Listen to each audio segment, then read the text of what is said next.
Hi అండి, welcome to my channel. అందరు ఎలా ఉన్నారు? బాగున్నారా? నేనైతే చాలా బాగున్నాను. మీరు కూడా బాగోవాలని కోరుకుంటూ ఈరోజు వీడియోలోకి వెళ్ళిపోదాం. ఈరోజు వీడియో ఏంటంటే గుడ్డు బంగాళదుంప కూర అన్నమాట. నా స్టైల్లో ఎలా వండుతానో చూడండి ఈరోజు ఆ వీడియోలో.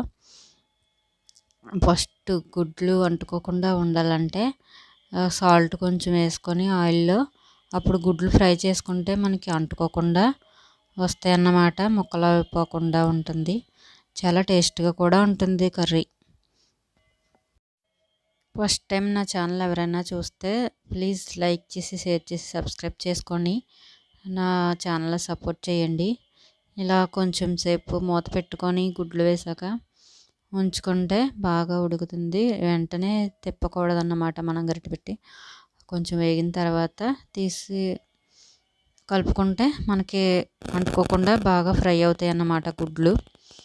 కూర కూడా చాలా టేస్ట్గా అనిపిస్తుందండి. ఈ స్టైల్లో చేయండి.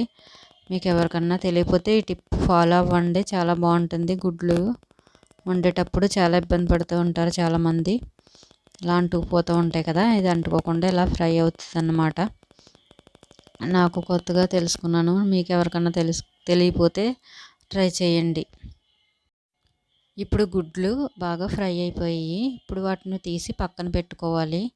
వాటిని పక్కన పెట్టిన తర్వాత దాంట్లో పచ్చిమిర్చి, ఉల్లిపాయలు కూడా సన్నగా కట్ చేసుకొని వేసుకొని వేపుకోవాలి.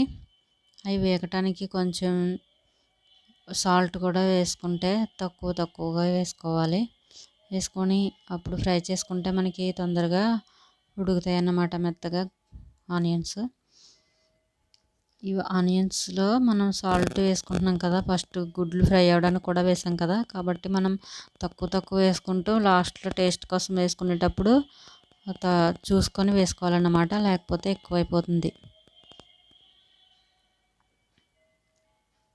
ఇప్పుడు ఇలా వేగుతూ ఉంటాయి. కొంచెంసేపు మూత పెట్టి ఉంచుకోవాలన్నమాట.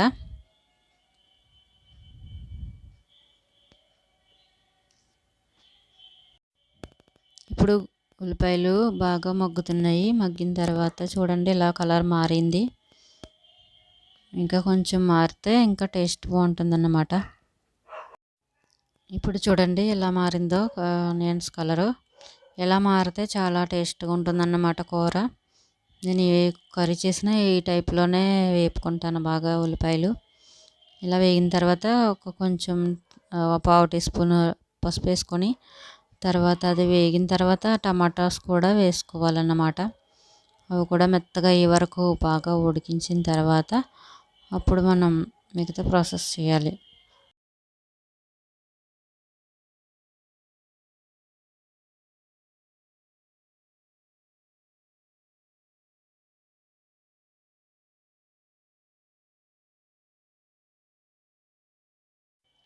ఇప్పుడు టమాటాలు మెత్తగా అయిపోయాయి. ఇప్పుడు మనం ఉడికించి ముక్కలు కోసుకున్న బంగాళదుంప ముక్కలు కూడా వేసి బాగా వేపుకోవాలి.